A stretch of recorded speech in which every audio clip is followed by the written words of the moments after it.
Cœur de patrimoine, Cédric Decoeur. Bonjour à toutes et à tous, merci de nous retrouver, bienvenue dans Cœur de patrimoine, votre rendez-vous patrimonial hebdomadaire. Chaque mercredi matin, vous en avez l'habitude, on passe une petite heure ensemble avec la crème des experts qui viennent vous offrir telle initiative ou tel dispositif pour gérer au mieux votre épargne ou vous éclairer sur l'actualité de vos placements. Alors au sommaire de ce 40e numéro de Cœur de patrimoine, on va commencer par une touche d'immobilier en parlant démembrement ou comment monétiser finalement une nue propriété que vous auriez reçue par exemple en donation ou en héritage. Et puis on fera ensuite un détour par les marchés financiers. Vous êtes nombreuses et nombreux à nous interroger pour mieux comprendre ce qui s'y passe. Et puis alors qu'on est à moins d'un mois de la campagne de déclaration d'impôts, on va faire un panorama de la fiscalité 2025. C'est donc parti pour Cœur de patrimoine. Cœur de patrimoine, Cédric Decoeur. Et on rentre donc dans le vif du sujet avec cette première partie immobilière. On accueille Igal Nathan, bonjour. Bonjour. Merci beaucoup d'être au rendez-vous, directeur associé de René Coste. Je le disais en préambule, on va parler démembrement, nue propriété, usufruit. Ce sont des termes que l'on évoque très souvent quand on est en gestion de patrimoine, mais ça vaut peut-être le coup qu'on repose un petit peu les principes sur le bureau avant de commencer. Est-ce que vous pouvez nous redire un petit peu ce qu'est finalement une nue propriété, ce qu'est l'usufruit, comment l'un se distingue de l'autre dans ce monde immobilier en tout cas? Oui, tout à fait. Vous faites bien de le rappeler, la propriété, puisque c'est de ça qu'il s'agit. C'est toujours un faisceau de droit. On a l'impression que c'est un droit monolithique, mais effectivement, la propriété est un faisceau de droit. On en retient en général 3 grandes parties. Premièrement, l'abusus, ce qu'on appelle aussi la nue propriété, c'est-à-dire le droit de disposer de la chose, de le détruire, de le vendre. Le usus, le droit d'usage, donc le droit d'utiliser la chose dont on est propriétaire de ce droit. Et puis enfin le fructus, le droit d'en retirer un fruit. Donc effectivement, dans le cadre d'un démembrement de propriété, eh bien on va séparer la nue propriété, l'abusus, de l'usufruit, qui comprennent les droits d'user du bien et en retirer des fruits.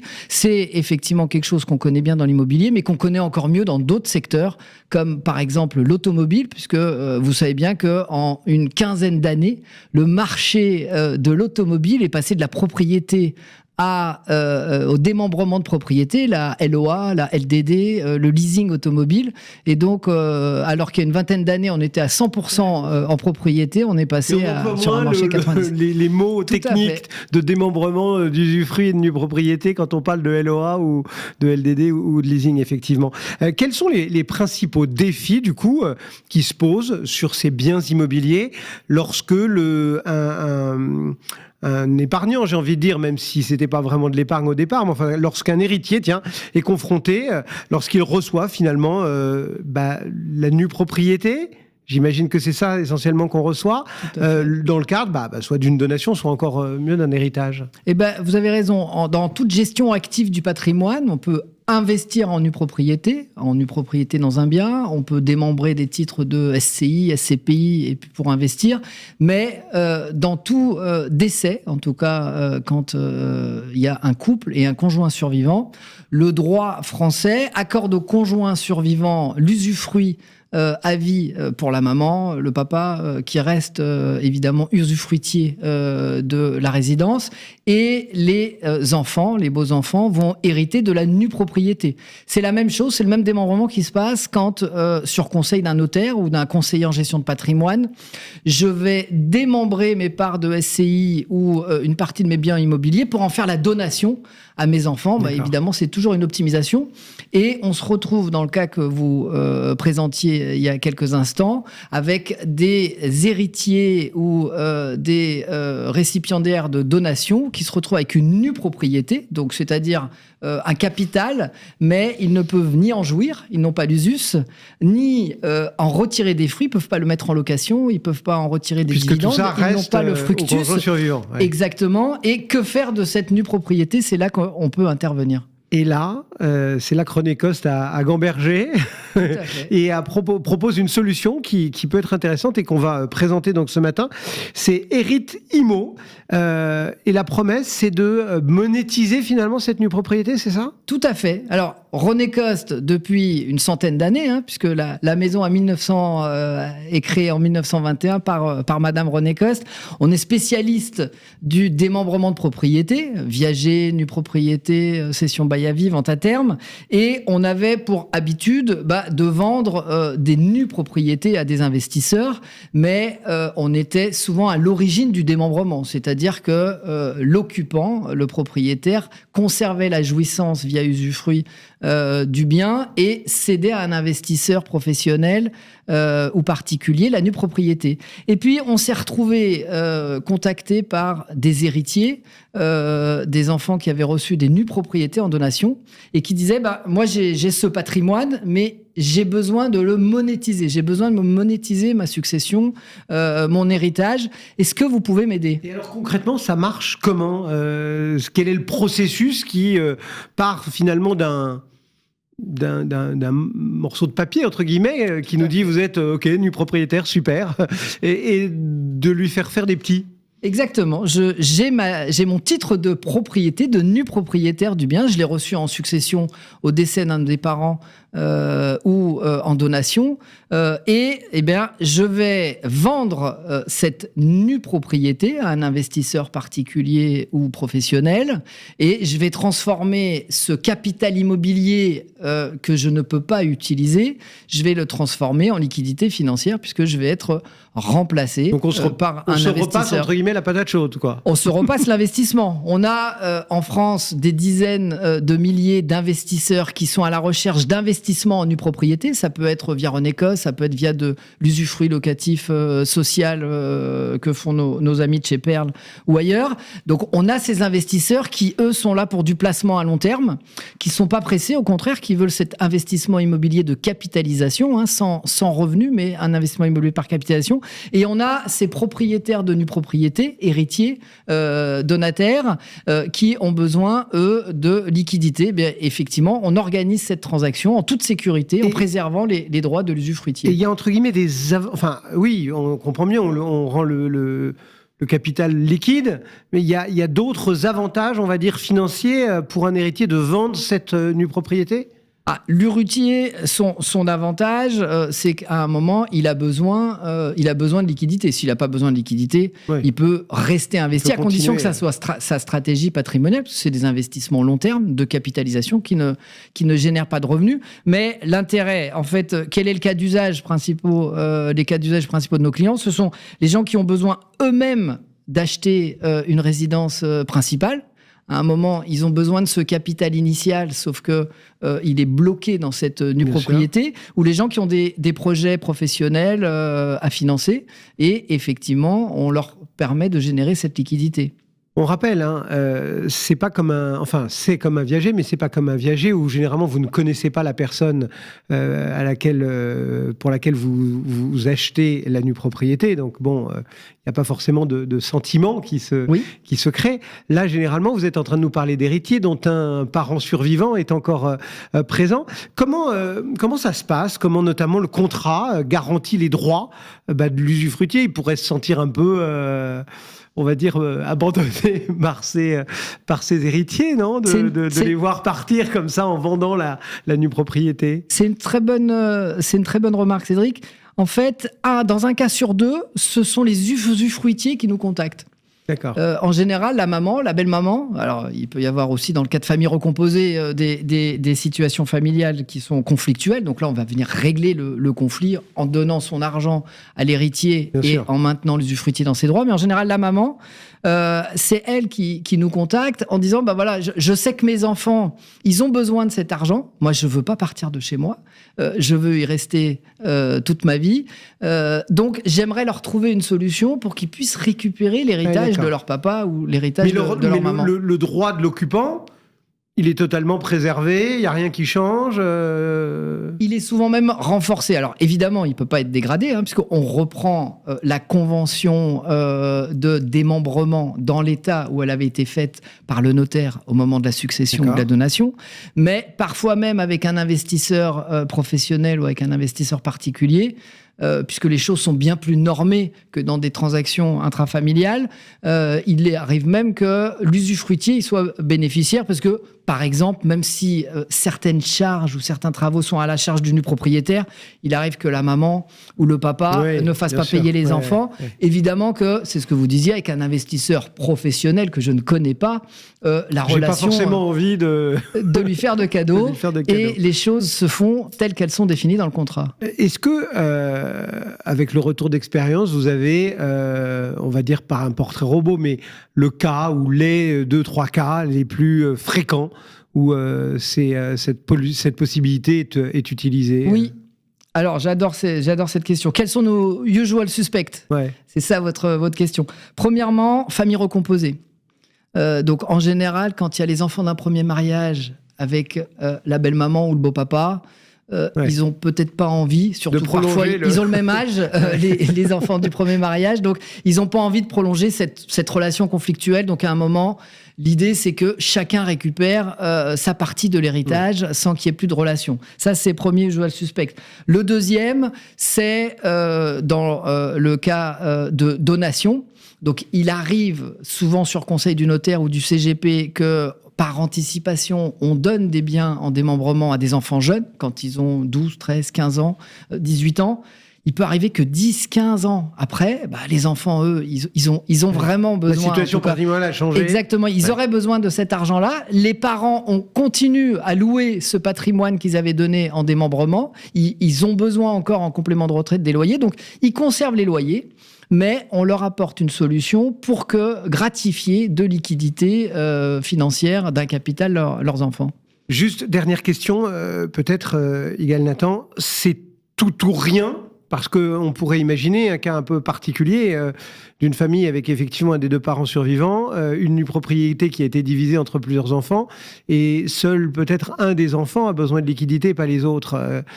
C'est soit on fait toute la nue propriété, ou on peut là aussi la découper et finalement associer un détenteur de nue propriété. Enfin voilà, je me fais un peu l'avocat du diable, mais... Techniquement, rien n'interdit. Ouais, mais en fait, ça n'existe pas. Mais en vrai, le fonctionnement d'une indivision est déjà compliqué en soi. Donc, on va pas rentrer un investisseur particulier dans une situation conflictuelle avec des frères qui veulent vendre et puis des frères qui veulent pas vendre. Quel conseil, pour finir, on donne peut-être à tel ou tel auditeur, auditrice qui nous entend ce matin et qui se dit tiens, peut-être c'est pour moi. Si un de vos auditeurs est propriétaire de tout ou partie d'une nue propriété, parce qu'après il peut s'entendre avec ses co-nus propriétaires, et qu'il a besoin de liquidités pour financer un projet professionnel, un projet personnel, un investissement immobilier, je les incite à nous contacter et on est capable de faire une évaluation de leurs droits au prix du marché et de leur indiquer la faisabilité ou non de cette monétisation. Eh bien voilà, ça s'appelle Erit Imo. Yigal Nathan, merci d'être passé dans Cœur de Patrimoine. On poursuit notre petit voyage ce mercredi. Cœur de Patrimoine, Cédric Decoeur. Et on poursuit donc notre voyage au cœur de votre patrimoine.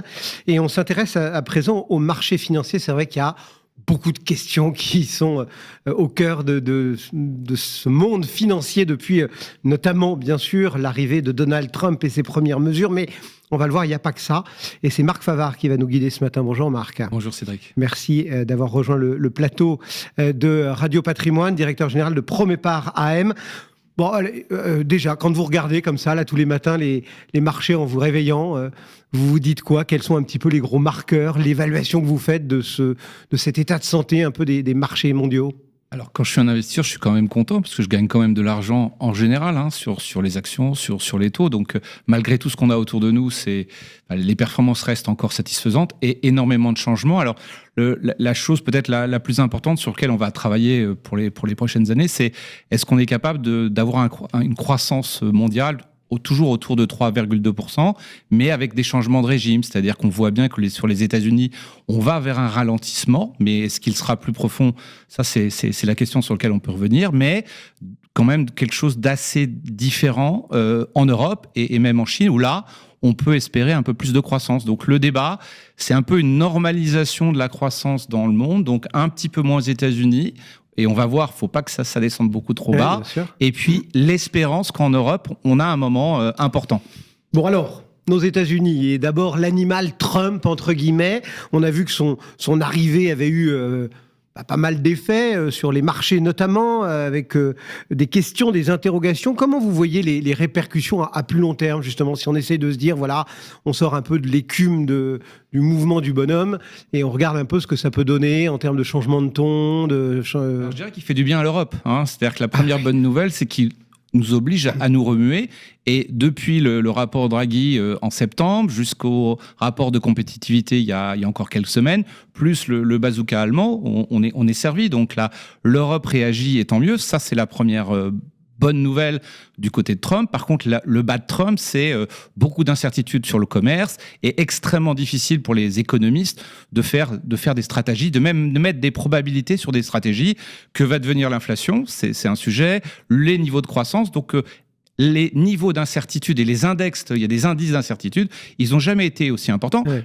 La vie des marchés, c'est quelque chose de volatile. Par contre, la vie économique, c'est moins volatile normalement. Donc, beaucoup de zones d'inconnu. Mais est-ce que d'ores et déjà, j'ai envie de dire, la volonté économique de Trump, elle vous a conduit à modifier, à impacter un petit peu vos stratégies d'investissement déjà chez Promépar? Est-ce que vous vous êtes dit, bon, bah, ça déjà, faut plus qu'on le fasse ou faut qu'on le fasse différemment? Peut-être ce qu'on peut dire, c'est qu'on va quand même vers moins de croissance aux États-Unis, plus en Europe, plus en Chine. Donc, la diversification de portefeuille n'a jamais été autant d'actualité et peut être payante. On voit bien qu'en 2024, c'était la concentration, l'exceptionnalisme américain, les méga seven. Ça, c'est quelque chose qui change. Donc, dans les portefeuilles, c'est certainement quelque chose qu'il faut prendre en compte. Alors, pour un Européen, je dirais qu'on avait certainement pas pris la hausse l'année dernière des États-Unis, ni le dollar, ni les méga seven. Donc, c'est plutôt une bonne nouvelle. Donc, il y a une réadaptation des portefeuilles certainement à faire. Alors, nous, ce qu'on a pu faire, c'est, il y avait des secteurs, tous les secteurs liés un petit peu aux tarifs, faut certainement faire attention. Donc, ça peut être à la fois les Apple, les GAFA américaines, mais aussi, évidemment, les valeurs de boissons, les valeurs de luxe. Donc, c'est peut-être pas les sujets sur lesquels il faut aller. L'automobile, c'est des sujets compliqués, mais on avait certainement un boulevard depuis un certain temps sur les banques européennes et les courbes de taux avec des taux courts qui baissent et des taux qui montent, c'est quand même un grand bonheur pour les banques. La thématique quand même de la défense et tout ce qui va avec, donc il y avait de quoi faire et de faire bouger ces portefeuilles. Et le maître mot pour moi, c'est la diversification peut enfin payer. Alors, depuis qu'on se cause, on a beaucoup parlé d'économie avec les impacts effectivement des uns, des unes et des autres. On reviendra notamment sur l'Allemagne et sur l'Europe parce que c'est très intéressant. Mais il y a aussi d'autres défis, des défis géopolitiques. Enfin voilà, on ne va pas se lancer dans une analyse géostratégique de la situation avec la Russie et l'Ukraine, mais il y a aussi la question de la Chine, là pas du tout économique, mais de la Chine et éventuellement de Taïwan et des choses comme ça.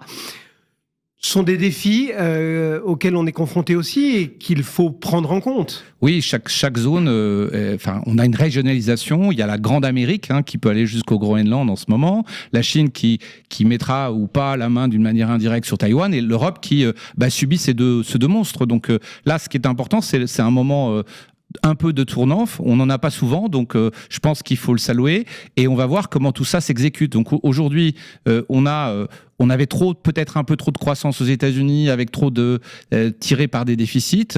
Trump voulait plus de croissance, voulait que on consomme aussi en Chine, aux États-Unis, au profit de l'Amérique. Et on vit ces changements de polarité, et on les voit un petit peu partout sur la croissance entre les zones, sur les thématiques d'investissement, sur des divergences de politique monétaire. Vous voyez, au Japon, on remonte les taux parce que les salaires remontent. Aux États-Unis, on est en statu quo, et on espère qu'en Europe, on va continuer à les baisser, parce qu'en Europe, ce qui est important, il faut un plan budgétaire, mais il faut aussi un policy mix pour l'Italie, la France, qui ne pourront pas forcément relancer, mais auront besoin de taux bas.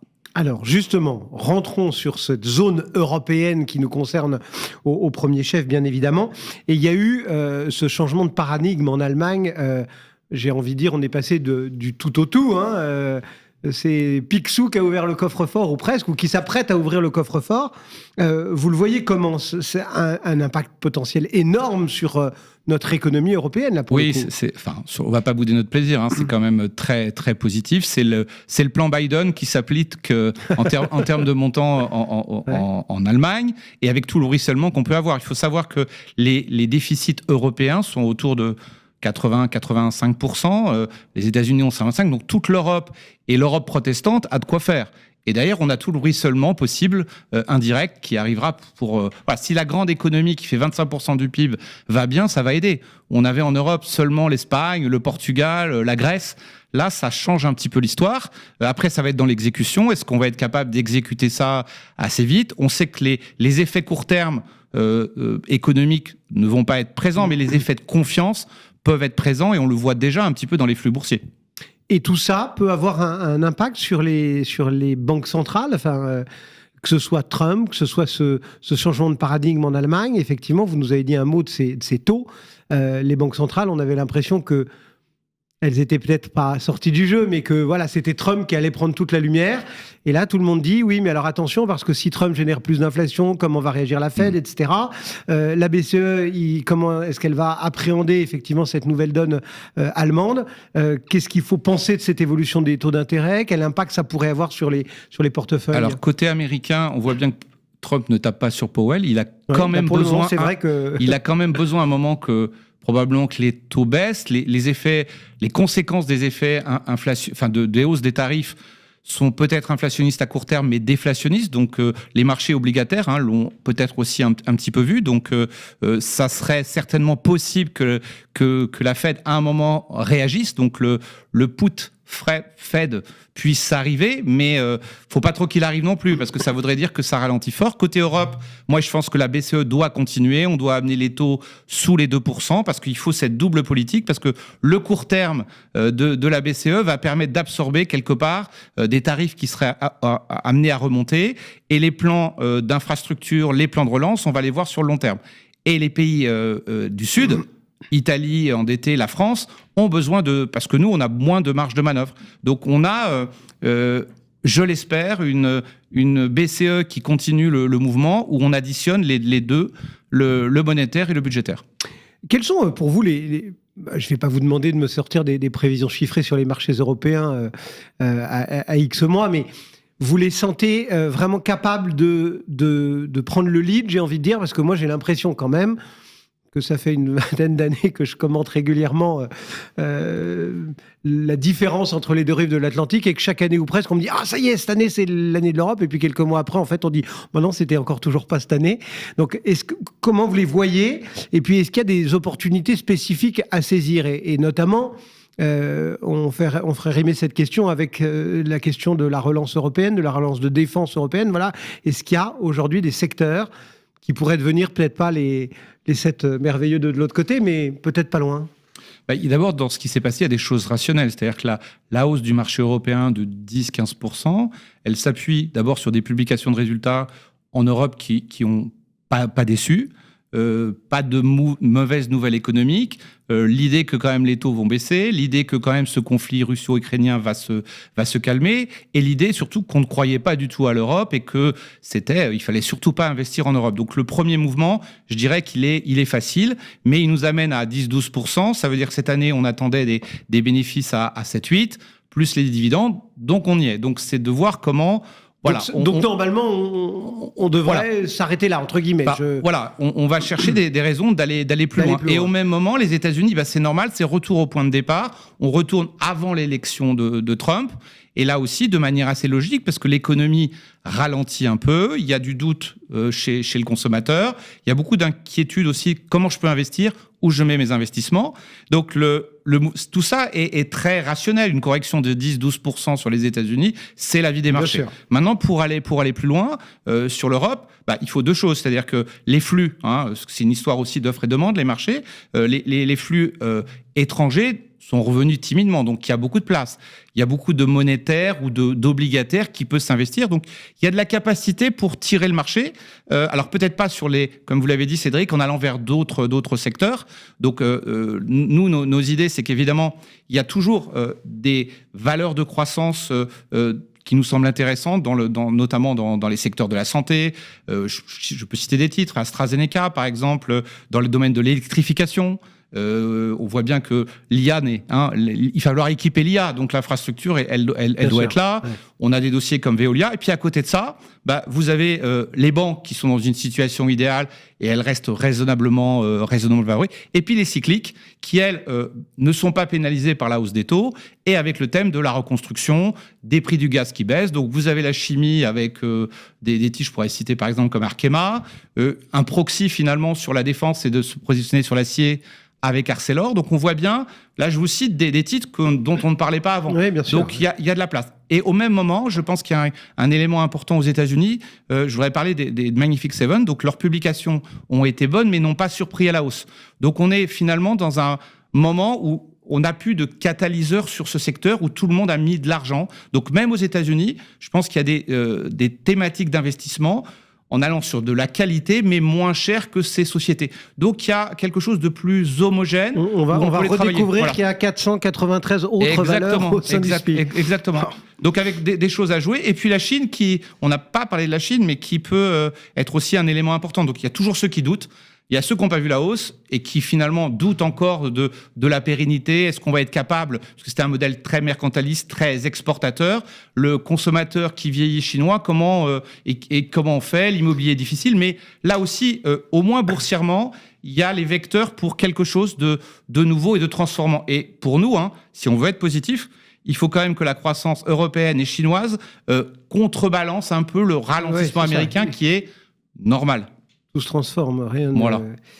Juste, quel conseil vous donneriez à un épargnant ce matin qui a vu la dissolution, qui entend toutes ces questions? Enfin, je veux dire, il n'y a pas une matinale de grande radio nationale qui n'invite presque 2 fois par semaine tel ou tel général ou tel expert géostratégique pour savoir si la guerre est à nos portes, etc. Qu'est-ce que vous avez envie de dire à un investisseur particulier, à un épargnant individuel, pour naviguer, on va dire, dans ce contexte économico-géostratégique?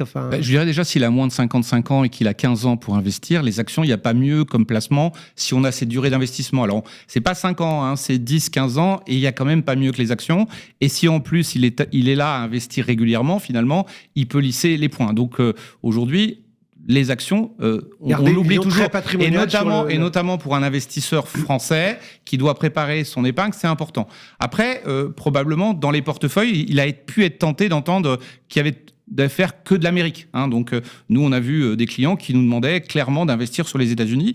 Donc, c'est d'être toujours équilibré, parce que l'équilibre, c'est la reine des sagesses. Et puis aussi, ne pas investir en permanence et régulièrement. Et peut-être qu'on est aussi à un tournant qui va être aussi sympathique pour la zone européenne. Et même si, Cédric, tous les deux, on dit ça depuis... on est déçus depuis 10 ans. Voilà. On va croiser les doigts. Merci Marc. Marc Favard et Promépar AM qui nous accompagnaient ce matin dans Cœur de patrimoine. Cœur de patrimoine, Cédric Decoeur. Et voilà le gros morceau de cette émission pour cette semaine, gros morceau fiscal, puisque dans quelques semaines maintenant, on va commencer la campagne de déclaration. Et on va se rafraîchir un petit peu les idées pour savoir, après tous ces atermoiements politiques autour de la loi de finances, de voir un petit peu à quelle sauce vos gains vont être taxés pour cette année 2025.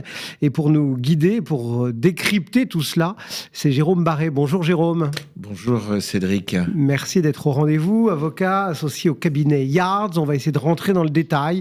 On a été obligé de faire des choix, parce qu'on ne peut pas tout faire, mais on va essayer d'en dire le plus possible. Déjà, quelles sont les principales modifications à l'issue de tout ce parcours de combattant du projet de loi de finances? Quelles sont les principales modifications en matière de fiscalité des particuliers? Merci pour le gros morceau. C'est vrai que j'ai pas fait beaucoup de régime depuis un certain temps, mais je vais m'y efforcer. Alors, plusieurs choses. Tout d'abord, une chose dont on parlera très peu, mais qui est très importante, c'est ce qui concerne le management, tout ce qui est management package. Une nouvelle fiscalité sur les gains qui ont été réalisés par les dirigeants et les salariés dans le cadre des investissements dans leur entreprise. Vous savez, les BSPCE, les BSA, les stock option plans, les actions gratuites, etc. Eh bien, ces gains vont être été imposés comme des plus-values de valeur mobilière à 30%, à la flat tax. Ils pourront désormais être requalifiés en fonction d'un certain volume, de certains coefficients, en traitement et salaire, avec un taux d'imposition progressif pouvant atteindre 45%, voire 49% avec la contribution exceptionnelle sur les revenus, vous savez, de 4%. Et donc l'idée, c'était d'éviter les abus et d'encadrer ces rémunérations. Mais le sujet va être un peu plus vaste que ça. Et ça a été un travail qui a été émis par France Invest et qui fait l'objet de beaucoup de discussions. On peut même penser que peut-être même les carried interest pourraient être touchés par ce sujet, ce qui veut dire qu'aujourd'hui, tous les mécanismes incitatifs des salariés, d'associations, et qui sont des boosters, qui sont des vrais boosters, sont touchés par ce mécanisme, et y compris même s'ils étaient dans un PEA. Ah oui, y compris. C'est une question. Ah oui. Voilà. Qu'est-ce qu'on peut se dire d'autre dans les C'est la revalorisation. nouveautés? Alors, on avait parlé de l'année dernière, on a vu une revalorisation, vous vous souvenez, du barème de l'impôt sur le revenu qui était de 4,8. Cette année, l'inflation ayant baissé, elle n'est plus que d'un 8, mais c'était un sujet très attendu. Si la loi de finances n'était pas intervenue, nous n'aurions pas eu cette revalorisation, ce qui veut dire que beaucoup de personnes seraient tombées dans l'impôt alors qu'elles ne l'étaient pas ou auraient changé de tranche. C'est donc quelque chose de vital. Un plafonnement de certaines réductions d'impôts, notamment pour les crédits d'impôt qui étaient liés à l'emploi des salariés à domicile. On en parlera peut-être après. La création d'une contribution, ça c'est une grande nouvelle. La contribution différentielle pour les hauts revenus. On connaissait la contribution exceptionnelle, CEHR. Maintenant, nous avons la CDHR, la contribution différentielle pour les hauts revenus. Alors, celle qui était exceptionnelle, elle dure depuis M. Sarkozy. Oui, c'est une longue exception. Donc, c'est une nouvelle imposition qui garantit un taux d'imposition minimum de 20% sur l'ensemble des revenus, y compris ceux bénéficiant d'un régime dérogatoire. C'est-à-dire que si vous êtes un célibataire au-delà de 250 000 et vous êtes marié au-delà de 500 000, eh bien, vous pourrez rentrer dans cette... si vous n'avez pas un taux minimum sur les revenus de 20%, un taux moyen, eh bien, vous basculerez. Ce qui veut dire aussi concrètement que, on en reparlera aussi un peu après peut-être, ça veut dire que dans un certain nombre de cas, flat tax ou pas, ça ne changera rien, vous serez imposé sur la tranche marginale. C'est ce que ça veut dire. Ça efface la flat tax. Et le deuxième... alors ça, c'est l'assiette. La difficulté, c'est aussi le paiement. On vous demande d'avoir assumé 95% du paiement avant la fin de l'année, en décembre 2025, alors que vous ne savez pas très bien à quelle sauce vous allez être mangé, puisqu'il va falloir faire un rapport entre vos revenus salariaux, par exemple, et votre revenu d'épargne. Ce qui veut dire qu'il faudra payer d'abord, quoi. Et il faudra payer d'abord. Donc c'est assez particulier. On en reparlera un peu. Donc... ensuite, c'est le renforcement des incitations fiscales pour les dons, c'est-à-dire les réductions d'impôts à 75% pour les dons à des organismes qui luttent contre les violences conjugales. C'est le maintien de plafond de 1 000 euros pour les dons, vous savez, quand on est à 75% de réduction d'impôts. Et pour les dons qui dépassent ce seuil, on aura toujours l'application des taux classiques de 66% dans la limite de 20% du revenu imposable. Enfin, pas tout à fait enfin, c'est l'extension du dispositif, vous savez, de défiscalisation pour le patrimoine religieux, on en avait déjà parlé. Donc c'est une réduction d'impôt à 75% quand vous effectuez des dons pour la restauration dans les petites communes. Les petites communes, c'est des communes de moins de 10 000 habitants en métropole et moins de 20 000 habitants en outre-mer. Et la période d'application, ça serait jusqu'au 31 décembre 2025, c'est juste pour une année. C'est le renforcement du contrôle pour le crédit d'impôt pour l'emploi à domicile. Oui. Il faut dire qu'il avait failli avoir un peu de plomb dans l'aile, donc c'est normal que certains aient voulu le contrôler, non ? Oui, il y a une petite dérive, parce que cette petite dérive, elle ne provient pas généralement de l'emploi direct, elle est engendrée par l'emploi indirect. Vous recourez à une société, puis en fait, c'est peut-être pas tout à fait un employé à domicile. On ne sait pas toujours si les attestations... donc, on veut lutter contre la fraude. Alors, ça, je ne le généralise pas du tout. C'est un sujet important. Parce que ça, il faut s'en souvenir, ça avait été fait pour permettre à des personnes qui étaient employées à domicile d'avoir une retraite. Plutôt que d'être payé discrètement, si je puis dire, de la main à la main et sans passer par les formes officielles, c'était ne pas leur permettre d'avoir une retraite et d'avoir recours à tous les mécanismes sociaux. Donc ça, c'est plutôt bien. Mais il faut savoir aussi que, justement, on est allé un peu plus loin notamment par les organismes tiers. Alors, là, on a abordé vraiment toutes les principales modifications.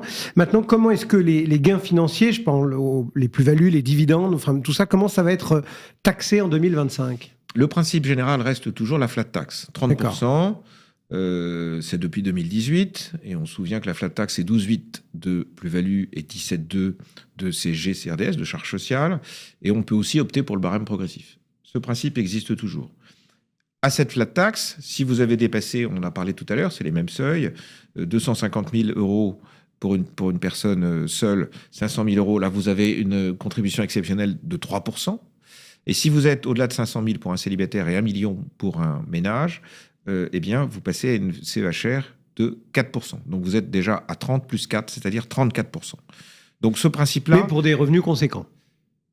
Pour des revenus importants, mais c'est-à-dire c'est tous les revenus du foyer, hein, c'est pas uniquement vos revenus d'épargne. C'est-à-dire que si vous êtes salarié et que vous avez déjà une bonne rémunération, mais que vous avez par ailleurs des revenus d'épargne, et que ces revenus d'épargne vous font franchir ces seuils, vous tapez tout de suite dans les 3 ou 4%. On passe pour tout, quoi. Ça n'est pas dédié aux revenus d'épargne. D'accord. Alors, je vous en ai parlé tout à l'heure, c'est la contribution différentielle sur les revenus, la CDHR. Donc, on souhaite une imposition minimale de 20% pour les hauts revenus, et si le taux global d'imposition est inférieur, eh bien, la différence devra être payée. On va donc faire un premier calcul pour voir si oui ou non vous êtes à 20%, et si vous n'y êtes pas, on vous remonte à 20%. Donc là encore, je vous l'ai dit tout à l'heure, les seuils, et toujours cette question de la compte. Et il y a, c'est presque un gros mot, mais il y a une stratégie qu'on peut mener.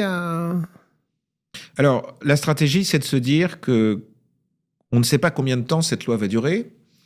Alors, on est un peu en test, puisque le test, il faut s'en méfier, il faut être à double tranchant. Le gouvernement dit, si je récupère un peu de fonds, j'arrêterai cet impôt. Donc, on est en train de se dire qu'il vaudrait peut-être mieux payer. Mais d'un autre côté, comme on ne sait pas quelle sauce on sera mangé demain, quelles que soient les circonstances, eh bien, l'idée pourrait être de dire que je vais dériver mon revenu de cette année, soit mes gains en capitaux, soit donc choisir peut-être un peu plus parmi mon portefeuille, ce qui est susceptible d'engendrer de la moins-value, immédiatement, de façon à diminuer mon revenu taxable le cas échéant. Également, je vais privilégier plutôt l'épargne sur mes PEA ou sur mes contrats d'assurance vie, puisqu'à ce moment-là, je suis à l'intérieur du système. Ou bien, je vais dire que cette année, on le voit l'année dernière, en 4e vitesse, si je puis dire, beaucoup d'entreprises ont décidé de distribuer un dividende. Ce qu'elles ont distribué cette année, en volume qui était important, elles ne le distribueront peut-être pas cette année. Bien sûr. Enfin, l'année dernière, pardon, ce qu'elles ont distribué l'année dernière, elles ne le distribueront pas cette année. Donc ça, c'est un sujet. C'est quand même une petite stratégie, mais c'est une stratégie du ralentissement. Vous nous avez rappelé que le principe, entre guillemets, général, ça restait ce prélèvement forfaitaire unique, cette fameuse flat tax. Est-ce qu'il y a malgré tout des changements dans dans ce PFU? Alors, on dit que quand on crie trop au loup, eh bien finalement, les bergers ne viennent pas vous aider, les bergers voisins. Mais en matière fiscale, quand on commence à crier au loup, c'est que le danger va arriver. Alors, le gouvernement Bayrou, il avait envisagé de passer la flat tax de 30 à 33%. Ça avait déjà été évoqué même, je crois, sous M. Barnier. Mais cette mesure n'a pas été retenue pour la loi de finances pour 2025. L'objectif affiché, c'était de dégager, d'engendrer 800 millions supplémentaires pour réduire le déficit public. Alors, pourquoi une hausse de ce PFU poserait problème? C'est un signal négatif pour les investisseurs. C'est une question d'une instabilité fiscale. On a vécu aussi une période de stabilité fiscale, quoi qu'on en dise, assez longue et assez forte. Et on s'était habitué, qui était bienvenue, on s'était habitué à ça. Alors maintenant, revenir à ce qu'on a connu par le passé, on a effectivement un peu de mal. Et donc, c'est une perte d'attractivité pour les capitaux étrangers, notamment. C'est un impact direct pour les épargnants. Ça ne concerne pas seulement les contribuables aisés, mais ça va concerner tous les épargnants, les travailleurs indépendants, les jeunes entrepreneurs, ceux qui se constituent un bas de laine, les retraités qui travaillent pour leur retraite, etc., etc. Donc, c'est un risque de détournement de l'épargne vers des supports qui vont être moins fiscalisés ou des stratégies d'optimisation. Donc, c'est une réforme qui est à surveiller. Dans les années à venir, 2025, c'est peut-être un répit, mais le sujet pourrait revenir sur la table en 2026. La difficulté que nous avons, c'est d'avoir des lois de finances qui sont, certes, à volonté de récupérer des fonds, mais qui sont aussi de faire plaisir à certains, et on le voit bien aujourd'hui. En disant ça, je fais qu'un constat, je ne fustige personne, mais on a quand même bien un réflexe de celui qui criera le plus fort sera le premier servi. Donc, c'est quelque chose qui pourrait revenir pour des raisons politiques ou pour des raisons d'équilibre politique ou présenté comme ça. Et puis parce que le gouvernement aura peut-être à nouveau, ou c'est probable d'ailleurs, besoin de renforcer ses recettes fiscales. Et donc les investisseurs, il faut qu'ils restent très attentifs à ce qui se pourrait passer et anticiper, si c'est possible, ces évolutions fiscales. Alors là, on parlait des revenus du capital. Pour ce qui est de l'investissement immobilier, on sait que les Français, ils ont une pierre dans le ventre. pour tout ce qui est investissement immobilier, revenus locatifs, etc. Il y a des impacts de cette loi de finances ? Alors oui, parce que vous l'entendez sur les ondes d'une façon générale, mais la location meublée non professionnelle, c'est l'objet de tous les feux. Eh oui. Des communes se plaignent d'avoir trop de visiteurs qui ne sont pas les bons consommateurs. Les hôteliers se plaignent qu'on vienne moins chez eux et qu'on vienne plus. Donc, c'est un sujet qui est travaillé. Entre nous, si vous avez une résidence secondaire et que vous la louez de temps à autre, ça ne deviendra jamais une résidence principale.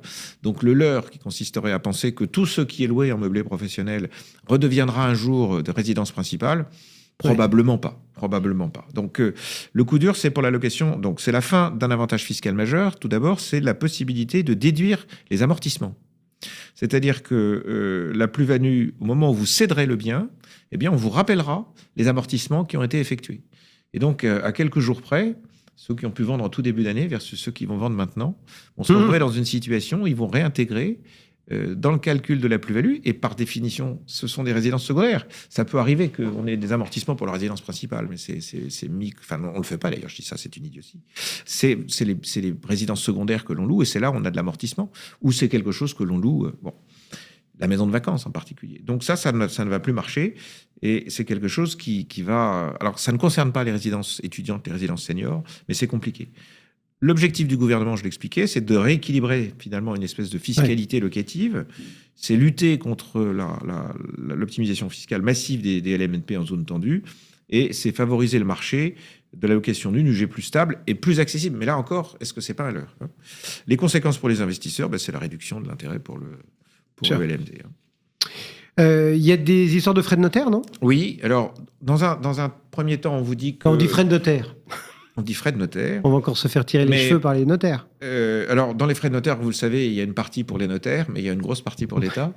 Donc, on dit ça en frais de notaire parce que c'est simple, mais de s'en souvenir. Mais alors, ça, les là encore, droits de mutation, c'est ça, dans le vrai langage. Les droits de mutation, qui ne sont pas à titre gratuit, à titre onéreux. Dans un premier temps, on vous dit que l'on va étendre les prêts à taux zéro dans toutes les zones. Autrefois, c'est les zones tendues, maintenant, c'est toutes les zones. Mais dans le même temps, on vous dit aussi qu'on va augmenter de 0,5% ces frais de notaire. Or, la principale difficulté des accédants, c'est pas de rembourser l'emprunt, c'est la mise de départ. Et dans la mise de départ, il y a aussi les frais de notaire. Et ça, c'est un vrai sujet. Donc, augmenter de 0,5 dans un marché qui était déjà en marasme et avec des plus-values qui ne s'atteignent qu'au bout de 30 ans, ça va être difficile. Bercy prévoit un gain de 800 millions d'euros. On verra ce que ça donnera. Mais c'est difficile. Donc, on a quand même un marché immobilier qui est sous pression, une hausse des coûts d'acquisition. C'est déjà compliqué avec des taux d'intérêt élevés, même s'ils commencent à baisser. Et on peut avoir à nouveau un risque de frein sur les transactions immobilières.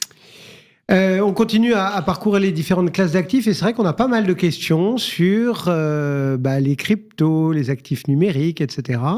Concernés toujours par cette loi de finances ? Alors, vous vous souvenez que les cryptos, ce que l'on avait souhaité, c'est qu'elles rentrent dans le champ, qu'elles soient connues, qu'elles soient déclarées, et que tout ça soit... autrefois, quand vous transfériez les cryptos de crypto, mais maintenant on vous dit, voilà, le régime a changé. En tout cas, on sait, on a de la visibilité, et on les a considérés comme des instruments, un peu comme les autres. Sauf que là, on veut savoir d'où ça vient. Donc, on a un renforcement des obligations déclaratives des prestataires de services sur les cryptoactifs, ça s'appelle PSAN.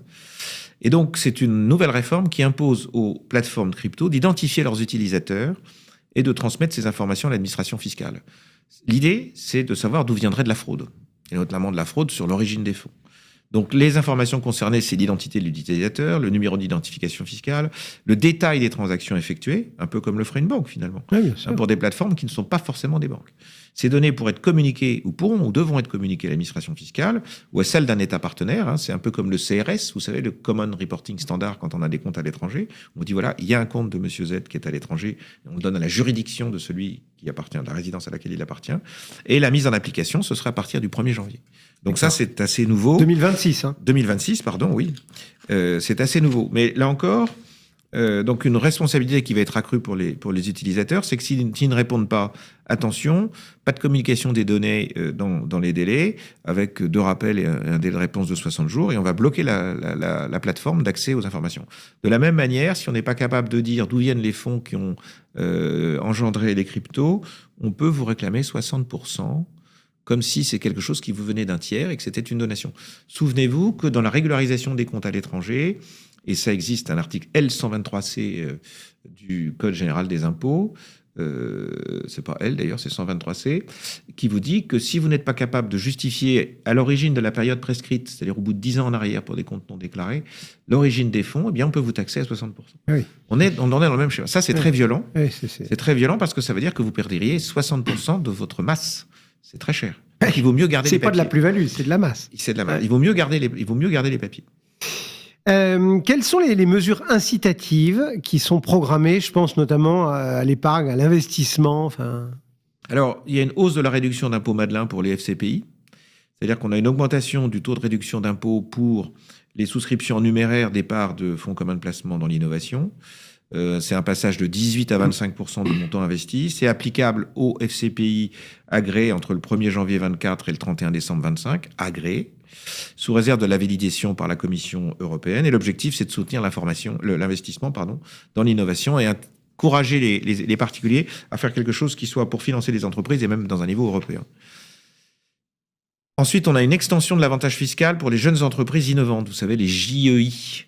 Jusqu'ici, donc, les contribuables pouvaient bénéficier d'une réduction d'impôt de 30% lorsqu'ils investissaient directement, mais pas quand ils investissaient indirectement, notamment au travers d'un fonds commun de placement. Eh bien, maintenant, c'est possible. Vous pouvez avoir le même avantage que vous investissiez directement ou au fonds commun de placement. L'avantage, peut-être, du fonds commun de placement, s'il est sérieux, mais on va supposer qu'il l'est, c'est d'avoir affaire à une plateforme auquel vous ne pourriez pas accéder avec un range, une dimension un peu plus large. Également, un récent changement pour les FIB, vous vous souvenez, c'est les fonds d'investissement de proximité. Ouais. Voilà, c'est la suppression de l'avantage fiscal pour les FIB métropolitains. Les contribuables ne pourront plus bénéficier de réduction d'impôt pour les souscriptions des FIB aux entreprises situées en métropole. Ben oui, c'était hier. En fait, on va se focaliser sur ce qui concerne la Corse et l'outre-mer, c'est-à-dire la réduction d'impôt, elle est maintenue pour les FIB qui sont investis à 70% au minimum dans les entreprises situées en Corse ou dans les DOM-TOM. Le taux de réduction d'impôt de 30% pour les contribuables domiciliés fiscalement en France. Et l'objectif, c'est de renforcer ce financement parce qu'on sait que dans ces contrées, le financement est plus délicat, plus difficile. On sait qu'il y a souvent des tas d'abattements, d'exonérations de plus-value, etc., qui viennent un petit peu rendre la douloureuse plus acceptable parfois. Est-ce qu'il y en a quelques-unes dont il faut parler ? Alors, vous vous souvenez là encore que ce que l'on attendait avec la loi de finances, c'était premièrement que l'on puisse avoir un rehaussement des tranches par l'inflation. Et le deuxième sujet, c'est est-ce que l'on va prolonger la possibilité pour des dirigeants de PME d'avoir un abattement de 500 000 € en cas de cession de l'entreprise. Ça, c'est tout ce qui concerne les petites PME. L'idée, c'est la retraite. C'est toujours la même chose. Donc ça a été prolongé. C'est une bonne nouvelle.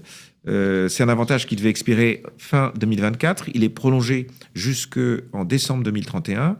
Il s'applique quelle que soit l'option retenue, que ce soit un prélèvement forfaitaire unique à 30% ou au barème progressif de l'impôt sur le revenu. D'accord. Donc ça, c'est une bonne nouvelle. Première nouvelle. Deuxième nouvelle, on a la même chose pour le secteur agricole, mais là, on n'est pas à 500 000 €, on va passer à 600 000.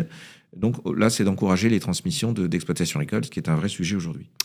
Comment on se comporte dans cette loi de finances vis-à-vis des non-résidents fiscaux français qui, malgré tout, détiennent des actifs en France ? Alors, on voit bien que tout ce qui est intervenu et tous les propos qui ont été lancés sont des propos assez anxiogènes pour un certain nombre d'entrepreneurs. Et donc, l'idée, ou de famille, c'est de se dire on part. Eh oui. J'ai envie de dire que globalement, dans 99% des cas, les gens qui partent, ils partent vraiment. Mais là, on s'est dit qu'il fallait donner des petites sonnettes en disant attention, si vous partez, parce qu'on peut partir, être de bonne foi, mais se retrouver dans une situation fiscale délicate parce que la convention est difficile. Et bien là, l'administration, maintenant, qui pouvait revenir en arrière sur 3 ans plus l'année en cours, ce cas du contrôle ordinaire, quand vous serez parti, eh bien, elle pourra revenir sur 10 ans plus l'année en cours. Ah oui. Là encore, c'est une marge qui est beaucoup plus grande. Ça va concerner l'impôt sur le revenu, ça va concerner les droits d'enregistrement, et ça va concerner l'IFI, qui est un droit d'enregistrement assimilé.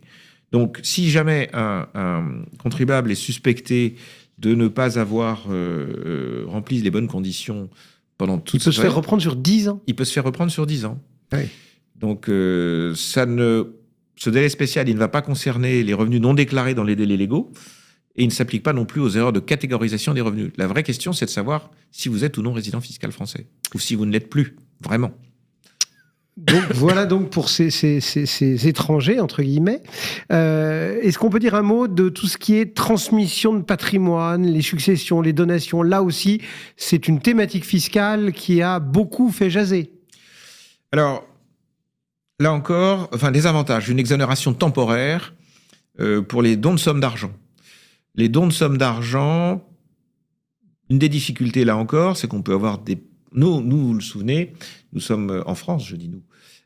On est taxé en fonction du lien de parenté. Bien sûr. Vous vous souvenez également qu'on ne peut donner en franchise d'impôt que 100 000 euros par parent et par enfant, que n'est pas péjoratif du tout, mais tous les 15 ans.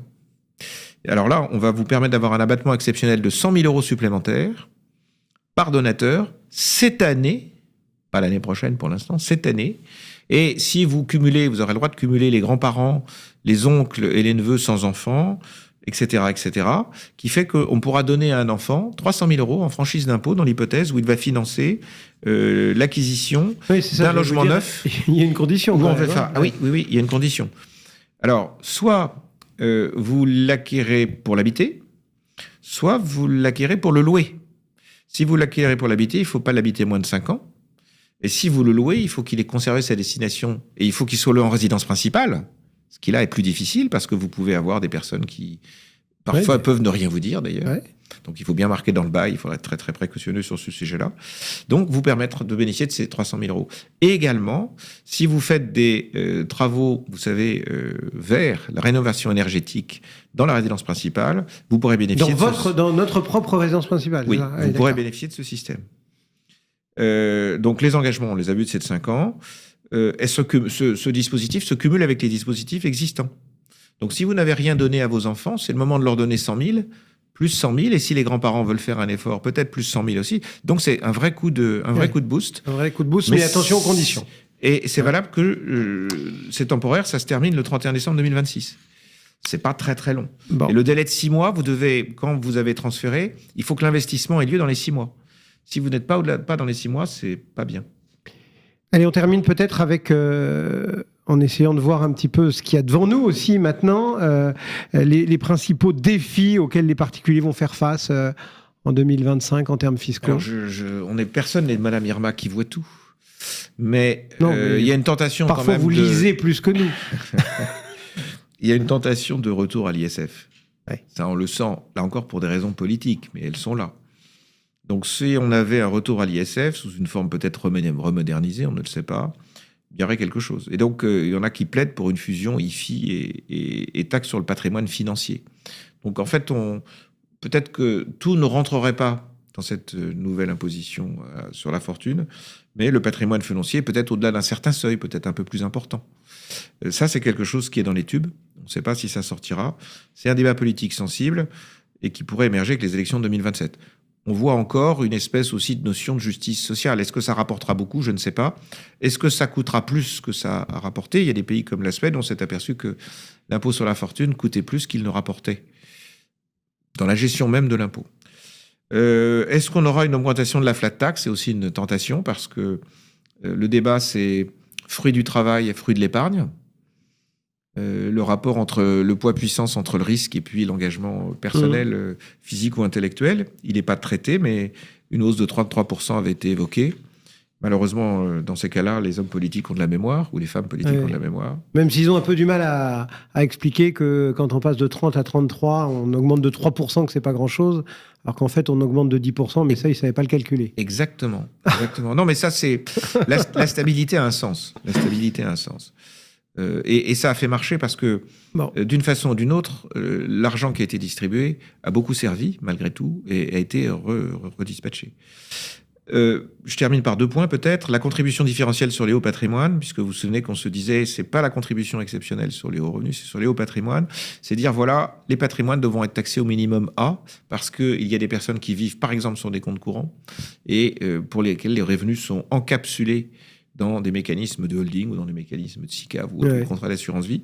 Donc, il y a là encore un souci pour certains du moins de rectification. Et puis, ce que l'on voit, ou ce que l'on imagine, mais ça je crois qu'on en avait parlé il y a quelque temps, c'est qu'avec l'IA, il va y avoir un renforcement du contrôle des particuliers, tous azimuts, et les particuliers descendent assez peu dans la rue pour manifester, donc ce seront des cibles de choix. À eux d'être bien conseillés, évidemment, mais l'intelligence artificielle va probablement... il y en a qui vont trouver l'IA moins fabuleux, moins des fantastique. petits coups de crayon, oui. Merci beaucoup Jérôme Barré pour avoir décortiqué tout ça. On a essayé de vous en dire le plus possible, à vous de picorer bien évidemment dans le podcast si vous êtes arrivé en cours d'émission. Merci Jérôme d'être passé nous voir pour le cabinet Cédric. Yards. Voilà, c'est la fin de Cœur de Patrimoine. On se retrouve la semaine prochaine. Cœur de Patrimoine, une émission à réécouter et télécharger sur le site et l'appli Radio Patrimoine et sur toutes les plateformes de streaming.